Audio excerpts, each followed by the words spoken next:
Hi friends and followers, ఎలా ఉన్నారు? మనమంతా సంతోషంగా ఆరోగ్యంగా ఉండాలని, ఆ శంకు చక్రధరుని చల్లని చూపులు మన అందరిపైన ఉండాలని, మనం చేసే ప్రతి పనిలోనూ ఆ సాయినాథుడి కరుణా కటాక్షాలు, దివ్యానుగ్రహం మనకు ఎల్లప్పుడూ తోడుగా ఉండాలని మీ అందరి తరపున నేను కూడా బాబా గారిని కోరుకుంటున్నాను. ఫ్రెండ్స్, మన ఛానల్ ఎవరైనా ఫస్ట్ టైం చూస్తుంటే సబ్స్క్రైబ్ చేసుకొని ఒక లైక్ ఇవ్వండి. దానివలన మన సాయినాథుని వీడియోస్ సమస్యల్లో ఉన్న మరికొంతమంది సాయి బంధువులకు చేరతాయి. బాబాగారు మనతో చెప్పే ఆ దివ్య వాక్కులను వినటం వలన బాబాగారి దివ్య అనుగ్రహంతో పాటు మనసుకు సంతోషము, మనం కోరుకున్నవి నెరవేరతాయి అనే ఆనందంతో పాటు బాబాగారు మన కష్టకాలంలో మనతో పాటే ఉన్నారు అనే నమ్మకం కూడా కలుగుతుంది. ఈరోజు బాబాగారు మనకు ఒక మంచి సందేశాన్ని అనుగ్రహిస్తున్నారు. బాబాగారు మనతో చెప్పే మాటలు నిరాశలో కూరుకొనిపోయిన, నిస్పృహతో నిండిన జీవితాలకు కొత్త ఆశలు, నమ్మకంతో కూడిన ధైర్యము, సంతోషము, ఆనందము లభిస్తాయి. బాబాగారు సద్గురువులు. వారి వాక్కు గురువాక్కు. గురువాక్కు ఎప్పుడూ కూడా వమ్ము కాదు. మన జీవితంలో ఎంత కష్టం కలిగినా, మనం ఎంత నిరాశలో కూరుకుపోయినా బాబాగారు మనకు చెప్పిన మాటలపైన మనం నమ్మకాన్ని ఉంచగలిగితే, శ్రద్ధ సబూరితో ఉంటే మన జీవితాలపైన మనకు ఏర్పడిన నమ్మకము, కొత్త ఆశ అన్నీ కూడా నెరవేరుతాయి. ఈరోజు బాబాగారు మనకు అటువంటి ఒక మంచి సందేశాన్ని తెలియజేస్తున్నారు. బాబాగారు మనతో చెప్పేటువంటి ఆ దివ్య సందేశం ఏమిటో తెలుసుకుందాం. మనతో బాబాగారు చెప్తున్నారు, తల్లి, నువ్వు ఇప్పటి వరకు అనుభవించిన కష్టాలు, నిరాశ, నిస్పృహలు ఇవి ఏవి కూడా ఇక ముందు నీ జీవితంలో ఉండబోవు. బిడ్డ, ఈ రోజు నుంచి నీ జీవితంలో నువ్వు కోరుకున్న మంచి రోజులను నువ్వు చూడబోతున్నావు. ఇప్పటి వరకు నువ్వు అనుభవించిన ఈ కష్టకాలమంతా నీ నుంచి దూరమై, ఏ విషయం గురించి నువ్వు పదే పదే ఆలోచిస్తూ బాధపడుతూ నీ జీవితంలో అది జరిగేట్లు చెయ్యమని నన్ను అడుగుతున్నావో, అది నీ జీవితంలో జరిగేట్లు నువ్వు ఆశతో ఎదురు చూస్తూ నన్ను కోరుకుంటున్నది నువ్వు తొందరలోనే వినే రోజు రాబోతున్నది. శ్రద్ధ సబూరితో ఉన్నవారు, నాపై నమ్మకంతో ఉన్నవారికి బిడ్డ, వాళ్ళు కోరినది సర్వము ఒక తండ్రిగా వాళ్లకు అందించటం నా బాధ్యతే. కనుక తల్లి, త్వరలోనే నీ కోరిక తప్పక నెరవేరుతుంది. నా మాటలు వమ్ము కాదు. మంచి కాలము, అదృష్టము వెతుక్కుంటూ నీ ముంగిటిలోకి వస్తున్నది. నువ్వు కోరుకున్నది తప్పక నెరవేరుతుంది అని మన సాయి సమర్థులు ఒక చక్కని సందేశాన్ని మనకు తెలియజేస్తున్నారు.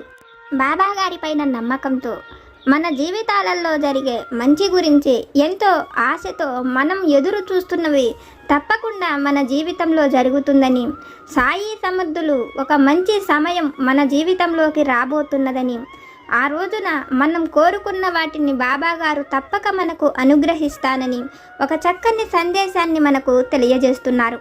బాబాగారు మనతో చెప్తున్న ఈ మాటలలోని పరమార్థాన్ని, సత్యాన్ని ఒక చక్కటి కథ రూపంలో ఆ తండ్రి వాక్కుల ద్వారానే విని తెలుసుకుందాం. పూర్వం విశాలాక్షపురం అనే గ్రామంలో లింగయ్య అనే రైతు దంపతులు ఉండేవాళ్ళు. వాళ్లకు మల్లయ్య అనే 4 ఏళ్ల పిల్లవాడు ఉంటాడు. లింగయ్య తనకు ఉన్న 1 ఎకరం భూమిని సాగు చేస్తూ తన కుటుంబంతో ఎంతో సంతోషంగా జీవించేవాడు. కొన్నాళ్లకు ఆ భూమి చవుడు భూమిగా మారిపోతుంది. దాంతో లింగయ్య ఆ గ్రామంలోనే వారింట వీరింట కూలీకి పనిచేస్తూ ఉండేవాడు. లింగయ్య కొడుకు మల్లయ్యకు 6 ఏళ్ల వయసు వచ్చేటప్పటికి లింగయ్య చనిపోతాడు. ఆ దిగులుతో కొన్నాళ్లకు భార్య కూడా చనిపోతుంది. దాంతో చిన్నపిల్లవాడైన మల్లయ్య ఒంటరివాడైపోతాడు. దాంతో ఆ గ్రామంలోని జమీందారీ కుటుంబాల వాళ్ళు మల్లయ్యకు తనకు చేతనైన పనులు ఏవో ఒకటి చెప్పి ఆ పనులు చేసినందుకు మల్లయ్యకు ఆహారం పెడుతుండేవాళ్ళు. మల్లయ్య రోజు ఎవరో ఒకరి ఇంట గొడ్లు కాచటం లాంటి చిన్న చిన్న పనులు చేసి ఆహారాన్ని సంపాదించుకొని తింటూ వాళ్ళ గొడ్ల చావిళ్లల్లోనే పడుకొని నిద్రపోతూ ఉండేవాడు. ఒకరోజు ఆ గ్రామంలోకి కొంతమంది బందిపోటు దొంగలు వస్తారు. మల్లయ్య రోజులాగానే ఒక జమీందారీ ఇంట గొడ్ల చావిటిలో నిద్రపోతూ ఉంటాడు. కొంతమంది బందిపోటులు ఆ ఇంటికి కూడా వచ్చి ఆ ఇంట్లో ఉండే వెండి బంగారాలను, పండిన ధాన్యాన్ని, గొడ్డు గోదను అన్నిటినీ తీసుకుని వెళుతూ అక్కడ ఉన్న మల్లయ్యను చూస్తారు. మల్లయ్య తెల్లారిన తరువాత ఈ విషయాలు ఎవరికైనా చెప్తాడేమో అన్న అనుమానంతో దొంగల నాయకుడు మల్లయ్యను తన వెంట తీసుకువెళతారు. అయితే చిన్నపిల్లవాడైన మల్లయ్యకు ఎవ్వరూ లేరని, అతను వారింట వీరింట పని చేసుకుని బ్రతుకుతున్నాడని మల్లయ్య ద్వారా తెలుసుకున్న ఆ దొంగల నాయకుడికి మల్లయ్యను తను పెంచుకోవాలని, తనకు బిడ్డలు లేరు కాబట్టి మల్లయ్య దేవుడు తనకిచ్చిన బిడ్డగా భావించి మల్లయ్యను తనతో పాటే తీసుకువెళ్ళి పెంచుకుంటూ ఉంటాడు. వాళ్లకు వచ్చిన దొంగతనాలను, విద్యలను అన్నిటినీ కూడా మల్లయ్యకు నేర్పిస్తాడు. మల్లయ్య ఎంతో పెద్ద దొంగ అవుతాడు. దొంగతో పాటుగా అతనిలో ఒక మంచి లక్షణం కూడా ఉంటుంది. ఎదుటివారి ప్రాణాలను తీయకుండా చాలా తెలివిగా వారి దగ్గర ఉన్న వస్తువులను పట్టుకొచ్చేవాడు. అది చూసిన దొంగల నాయకుడు, నువ్వు ఎదుటివారి ప్రాణాలు తీయకుండా ఎంతో తెలివిగా దొంగతనం చేస్తున్నావు, ఇలా ఎందుకు చేస్తున్నావని అడిగినప్పుడు, ఎదుటివారి ప్రాణాలు తీస్తే మనం మళ్ళీ తిరిగి వాళ్ళను కాపాడలేము. వస్తువు పోగొట్టుకుంటే ఇవాళ కాకపోతే రేపైనా వాళ్ళు సంపాదించుకోగలరు. తల్లిదండ్రులను పోగొట్టుకున్న నేను ఎన్ని సమస్యలను ఎదుర్కొన్నానో నాకు తెలుసని, కాబట్టి మన వల్ల ఎవరు వాళ్లను పోగొట్టుకోకూడదని, అలా ఎవరిని కోల్పోకూడదని మల్లయ్య చెప్తాడు. మల్లయ్య మాటలు విన్న దొంగల నాయకుడికి మల్లయ్యపై మరింత ప్రేమ పెరుగుతుంది. తన కొడుకుగా చేసుకున్న మల్లయ్యను మల్లుడు అని పేరు పెట్టి తన తరువాత ఆ దొంగల తెగకు నాయకుణ్ణి చేస్తాడు. అయితే మల్లయ్యకు మాత్రం తాను దొంగగా బ్రతకకూడదని, ఎప్పటికైనా అందరితో పాటు సమాజంలో సంతోషంగా బ్రతకాలని ఎన్నోసార్లు అతను ఆ దొంగల గూడాన్ని విడిచి పని కోసం ఎన్నో ఊళ్ళు వెళతాడు.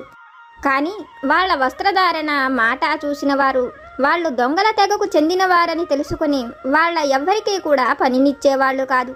దానివల్ల మల్లయ్య తిరిగి ఈ దొంగతనాలే చేసుకుంటూ బ్రతకవలసి వస్తుంది. ఒకరోజు మల్లయ్య అడవిలో కాపుగాచిన సమయంలో ఎక్కడ నుంచో దూరం నుంచి ఒక ధనికుడు చాలా ధనాన్ని, తను ఎక్కువ దూరం ప్రయాణం చేసేందుకు కొంత ఆహార పదార్థాలను తన వెంట గుర్రం మీద తీసుకొని రావటం గమనిస్తాడు.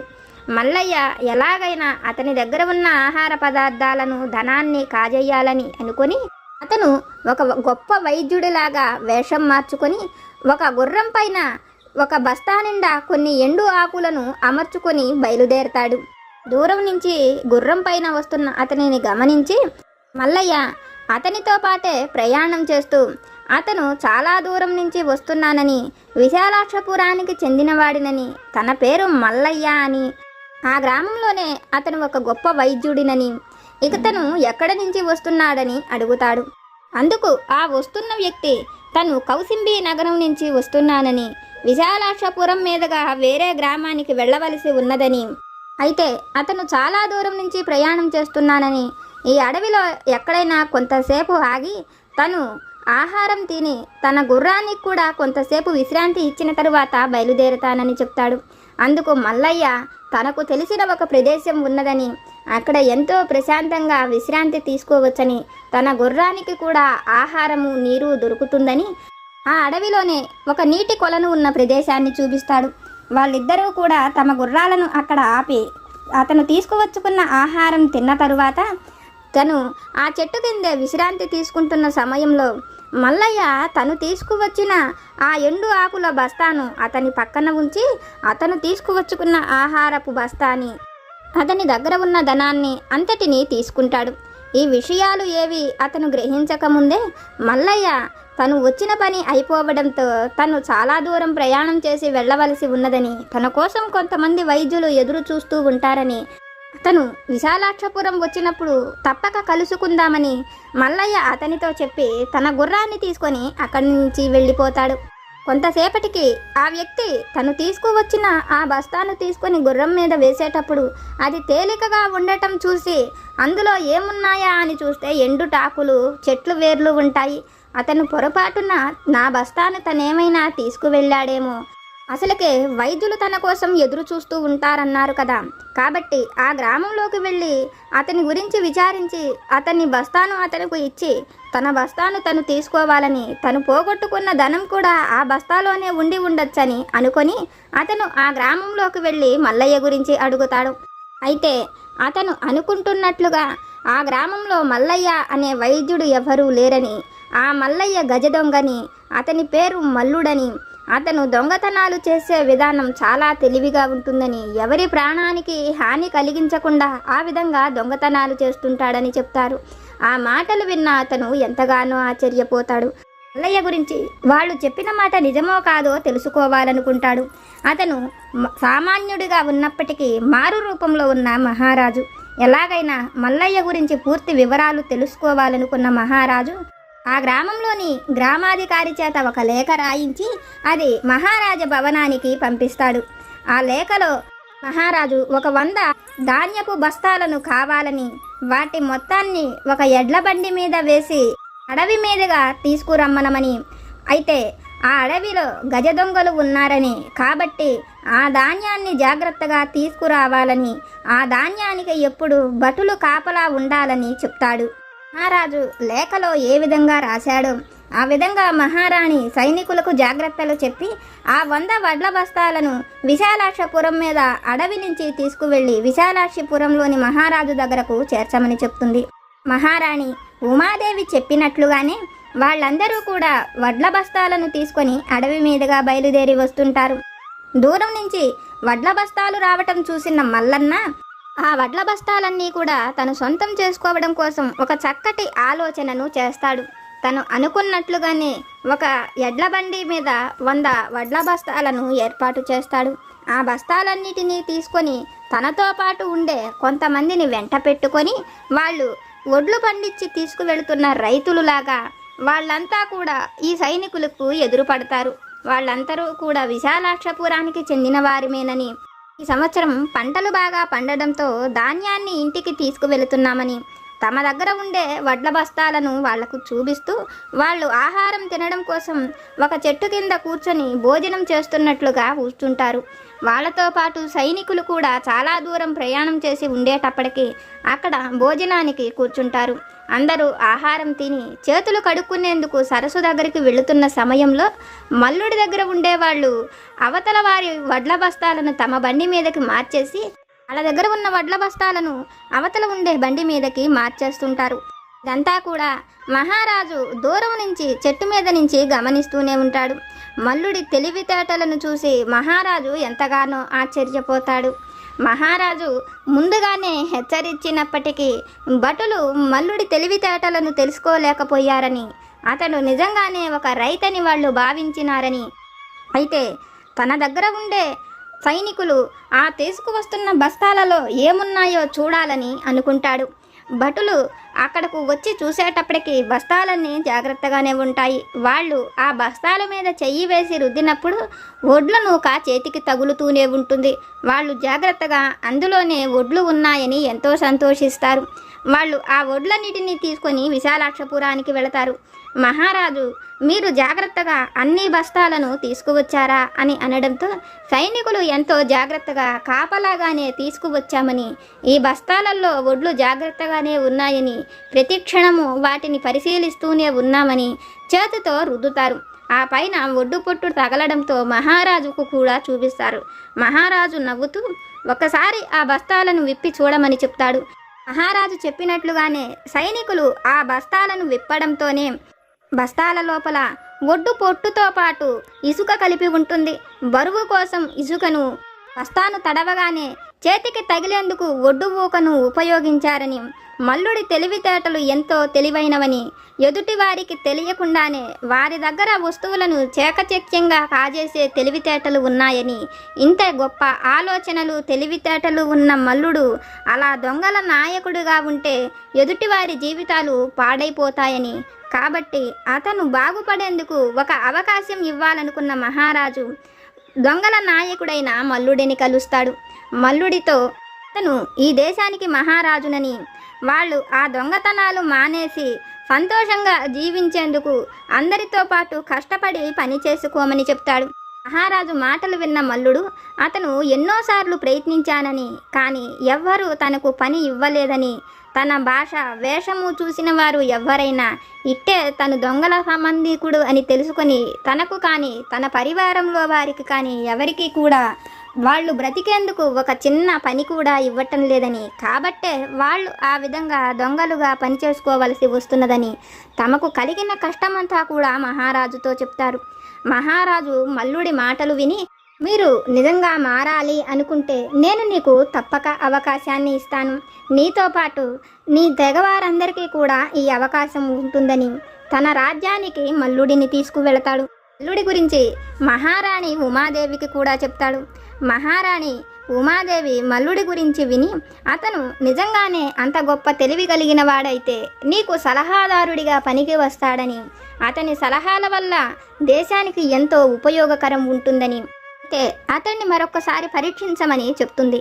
మహారాణి మాటలు విన్న మహారాజు కూడా మల్లుడిని మరొక్కసారి పరీక్షించాలని మల్లుడిని పిలిచి దూరంగా వెళుతున్న ఒక రైతును చూపించి అతని దగ్గర ఉండే ఆ 2 ఎడ్లను అతనికి తెలియకుండానే అతడి నుంచి దూరం చెయ్యాలని. ఎందుకంటే అతను ఎప్పుడు నుంచో తను ఒక్కడే తన పొలాన్ని దున్ని ఆ ధాన్యమంతటినీ కూడా తను ఒక్కడే తీసుకువెళ్తాడు. ఎవరిని పనివారిని కూడా పెట్టుకోడు, తను ఎవరిని నమ్మడు.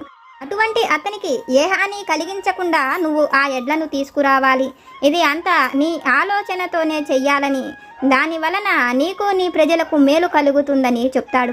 మహారాజు చెప్పినట్లుగానే మల్లుడు ఆ రైతు పని చేసుకునే పొలం దగ్గరకు దూరాన కూర్చొని ఒక మురళి వాయిస్తూ ఉంటాడు.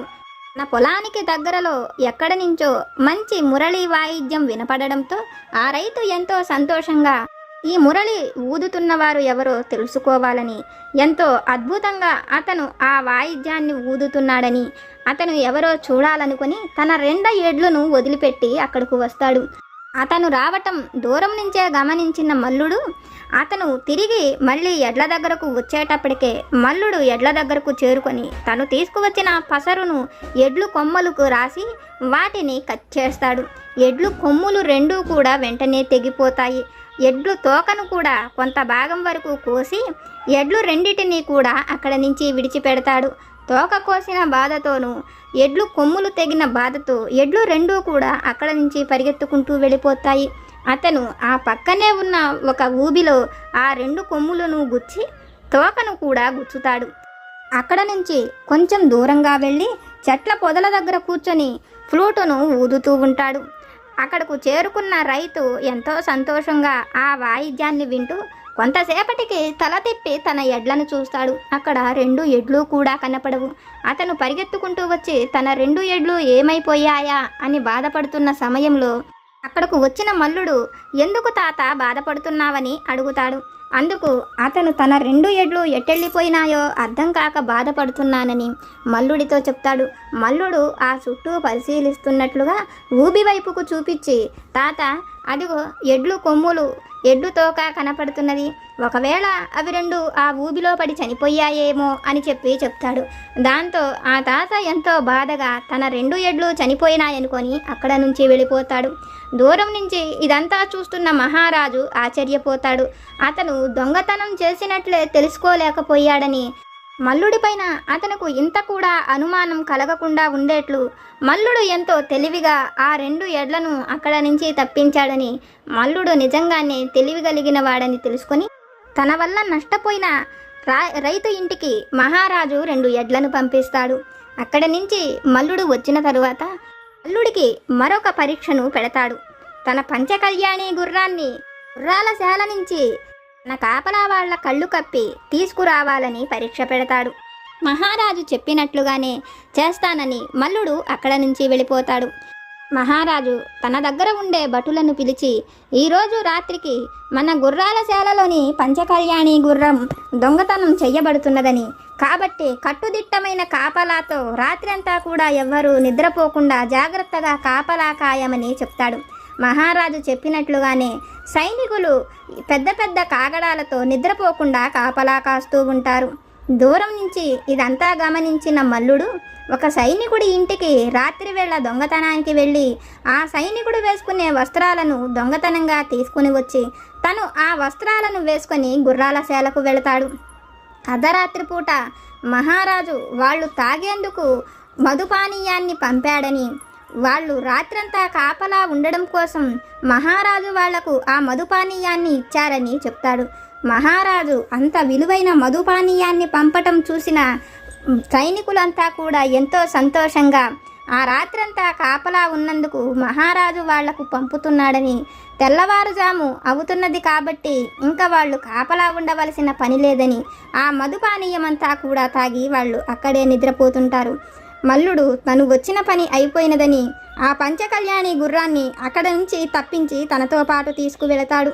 తెల్లారిన తరువాత మహారాజు వచ్చి అక్కడ జరిగినదంతా చూసి మల్లుడు చాలా తెలివైనవాడని, ఎదుటివారి ఒంటి మీద కత్తిబా ఘాటు పడకుండానే తను అనుకున్నది సాధించే తెలివితేటలు ఉన్నాయని మల్లుడు కోసం ఎదురు చూస్తూ ఉంటాడు. మరుసటి రోజు పొద్దున్నే మల్లుడు ఆ పంచకళ్యాణి గుర్రాన్ని తీసుకువచ్చి మహారాజు ఎదుట నిలబెడతాడు. మహారాజు మల్లుడితో, నేను నీకు మరొక చివరి పరీక్షను పెట్టబోతున్నాను.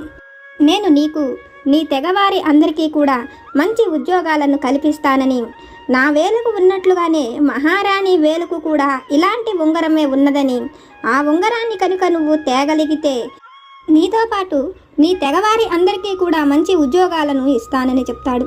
మహారాజు చెప్పిన మాటలు విన్న మల్లుడికి తనతో పాటు తన తెగవారి అందరికీ కూడా మంచి ఉద్యోగాలు వస్తాయని, మహారాజు చెప్పినట్లుగా తను చెయ్యగలిగితే వాళ్ళందరి జీవితం కూడా సంతోషంగా ఉంటుందని ఆలోచించిన మల్లుడు మహారాజు చెప్పినట్లే మహారాణి వేలుకున్న ఆ ఉంగరాన్ని తీసుకువస్తానని చెప్తాడు. ఆ రోజు సాయంత్రం మహారాజు మహారాణికి ఆ విషయాలన్నిటినీ చెప్తూ మల్లుడు ఎలాగైనా వచ్చి తన వేలుకు ఉన్న ఆ ఉంగరాన్ని తీసుకువస్తాడని, కాబట్టి మహారాణిని జాగ్రత్తగా ఉండమని హెచ్చరిస్తాడు.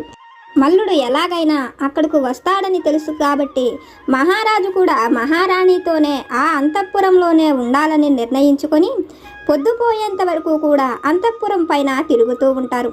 చీకటి పడిన వేళ మల్లుడు ఒక ఉచ్చును తీసుకొని మహారాణి అంతఃపురం దగ్గరకు వచ్చి అంతఃపురం పైభాగానికి వేస్తాడు. మల్లుడు అలా ఉచ్చు వేయడంతోనే మహారాజు మల్లుడు పైకి వస్తున్నాడని, తను వచ్చేందుకే ఆ ఉచ్చును బిగించాడని మహారాజు మల్లుడు ఉచ్చు వేసిన వైపుకు వచ్చి నిలబడి చూస్తూ ఉంటాడు. ఆ ఉచ్చుపై నుంచి ఒక వ్యక్తి పాకుతూ పైకి రావటం కనపడుతుంది. ఆ చీకటిలో మహారాజు మల్లుడే ఆ విధంగా పాకుతూ పైకి వస్తున్నాడనుకొని తన చేతుల్లో ఉన్న ఖడ్గం వెనక్కి తిప్పి ఖడ్గం పిడితో పై వరకు పాకుతూ వచ్చిన మల్లుడిని వెనక్కి నెట్టేస్తాడు. మల్లుడు ఆ పై నుంచి కింద పడడంతోనే పెద్దగా అరుస్తాడు.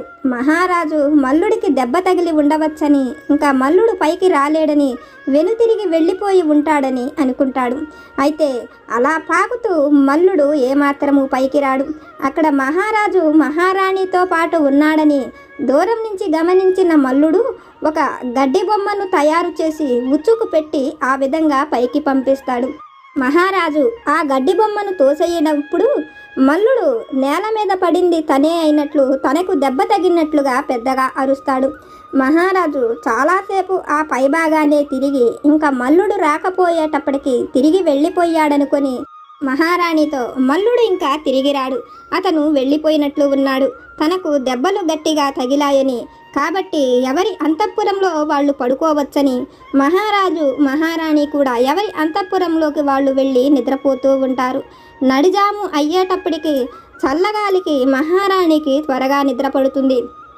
మల్లుడు ఆ మహారాణి అంతఃపురంలోకి వెళ్ళి మహారాణితో మహారాజులాగా గొంతు మారుస్తూ, మహారాణి, మీ వేలుకున్న ఉంగరాన్ని తీసి నాకివ్వండి, ఎందుకైనా మంచిది, మల్లుడు మళ్ళీ తిరిగి రావచ్చు, ఒకవేళ వస్తే కనుక అతను తప్పకుండా ఆ ఉంగరాన్ని తీసుకొని వెళ్ళిపోతాడని చెప్తాడు. అందుకు నిద్రమత్తులో ఉన్న మహారాణి కూడా మహారాజే వచ్చారనుకొని ఆ ఉంగరాన్ని తీసి మల్లుడికి ఇచ్చేసి నిద్రపోతూ ఉంటుంది. అయితే మహారాజుకు మాత్రం ఏమాత్రము నిద్ర పట్టదు. ఎందుకంటే మల్లుడి పూర్తి ఆలోచనలు తెలిసినవాడు కాబట్టి మల్లుడు ఎలాగైనా తన ఒంటికి ఆ గాయాలు అయినప్పటికీ అతను తన ప్రజల కోసం తప్పకుండా వస్తాడని, ఆ ఉంగరం తీసుకువెళతాడని, కాబట్టి అతనికన్నా ముందుగానే మహారాజే వెళ్ళి ఆ ఉంగరం తీసుకోవాలనుకొని మహారాణి దగ్గరకు వచ్చి ఉంగరాన్ని అడుగుతాడు. నిద్రమత్తులో ఉన్న మహారాణి, ఆ ఉంగరాన్ని మీరు ఇందాకే అడిగి తీసుకున్నారు కదా, నేను ఇంతకు ముందే మీకు ఆ ఉంగరాన్ని ఇచ్చేశాను కదా అని చెప్తుంది. మహారాణి మాటలు విన్న మహారాజుకు బదులుగా మల్లుడు వచ్చి ఆ ఉంగరాన్ని తీసుకెళ్ళిపోయాడని వెంటనే అర్థమవుతుంది. మహారాజు అక్కడ నుంచి వెళ్ళిపోతాడు. మరుసటి రోజు మల్లుడు వచ్చి ఆ ఉంగరాన్ని ఇస్తాడు. మల్లుడి తెలివితేటలను చూసి సంతోషించిన మహారాజు మల్లుడి తెలివితేటలు ఆ దేశానికి ఉపయోగపడాలని ఆలోచించి మల్లుడిని తన ప్రధాన సలహాదారిగాను, మల్లుడితో పాటు ఉండే మరికొంతమంది దొంగలకు అక్కడ రాజసైనికులుగాను ఉద్యోగాలను ఇస్తాడు. వాళ్ళు వాళ్ళ కుటుంబాలతో సంతోషంగా ఉండేందుకు తూర్పు దిక్కున ఉన్న కొండ దిగువ భాగంలోని ప్రదేశం మొత్తాన్ని గ్రామంగా మార్చి వాళ్లకు ఇస్తాడు. ఆ రోజు నుంచి కౌసింబీ నగరంలో బందిపోటుల బెడద అనేది లేకుండా ప్రజలందరూ కూడా ఎంతో సంతోషంగా ఉంటారు. ఇదంతా చూసిన మల్లుడికి మనలో మంచితనం అనేది ఉంటే దేవుడు తప్పకుండా మనకు అవకాశాన్ని ఇస్తాడని, తను ఎవరికి హాని చెయ్యకుండా ఎవరి ప్రాణాలు తీయకుండా ఉన్న తనలోని మంచి లక్షణం వలనే తను మహారాజుకు సలహాదారుడిని అయ్యానని, తనలాగానే తనతో పాటు దొంగతనం చేసేవారు అందరి కూడా మారేందుకు మహారాజు ఒక అవకాశాన్ని కల్పించాడని, మనం సంతోషంగా ఉండాలి అని కోరుకునేప్పుడు అలా మన జీవితం సంతోషంగా ఉండేందుకు దేవుడు మనకు ఇచ్చిన అవకాశాన్ని ఉపయోగించుకోవాలని మల్లుడికి అర్థమవుతుంది. తల్లి, ఇది విన్న నీకు నేనేమి చెప్పాలనుకుంటున్నానో అర్థమైంది కదా. నువ్వు కోరుకుంటున్న సంతోషకరమైన జీవితం నీ కోసం నేను ఏర్పాటు చేశాను. నువ్వు కోరుకుంటున్నది ఏదైనా అది నీ జీవితంలో తప్పక నెరవేరుతుంది అని మన సాయి సమర్థులు ఒక చక్కని సందేశాన్ని మనకు తెలియజేస్తున్నారు. బాబా గారిపైన పూర్తి నమ్మకము, విశ్వాసంతో మనం ఏది కోరుకున్నా అది మనకు బాబా గారు అనుగ్రహిస్తారని, మనం కోరుకున్న ఉద్యోగమైన, మనం ఇష్టపడిన వివాహమైన, మన వాళ్ళతో సంతోషకరమైన జీవితమైన, వాళ్ళల్లో మార్పునైనా, మనం కోరుకున్నది ఏదైనా అది తప్పకుండా పొందుతామని, వాటిని బాబా గారే మనకు ప్రసాదిస్తానని చెప్తున్నారు. ఫ్రెండ్స్, బాబా గారు మనతో చెప్పిన ఈ విషయాలను విన్నారు కదా. బాబా గారి వాక్కుల ద్వారా మనం తెలుసుకున్న ఈ విషయాలు కనుక మీకు నచ్చితే లైక్ చేయండి, షేర్ చేయండి. మీకు ఏమైనా సమస్యలు కనుక ఉంటే వాటిని నాకు కామెంట్ సెక్షన్లో పెట్టండి.